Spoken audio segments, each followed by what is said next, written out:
Tetapi selalunya wanita-wanita yang solehah bertanggungjawab ni, dia akan berkeluar duit dia untuk mengimbangi dan mengurangkan kesusahan ataupun keperitan si suami menanggung nafkah tadi. Selalunya macam tu. Kebanyakannya macam tu. Maka suami-suami, ayah-ayah, abang-abang, hargailah isteri-isteri yang sudah 18 tahun, 24 tahun, 11 tahun. 60% dia yang berkelak. 70% perbelanjaan kedua keluarga dia yang pula. Ada tuan-tuan berbelah-belah tahun, 70% isteri yang pula. Tu pun jangan duk cari lagi ke bang. Nombor 2, nombor 3. Hasbunallah wa ni'mal wakil. No?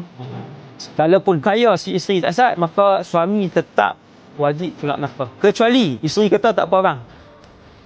Mana yang perawatan saya, barang dapur, isteri sebenarnya sebut tak apa, saya tak apa. Kita pun hidup bersama, insya-Allah tak apa, berdoa jadi pasangan suami isteri sampai dalam syurga. Yang itu terbaiklah.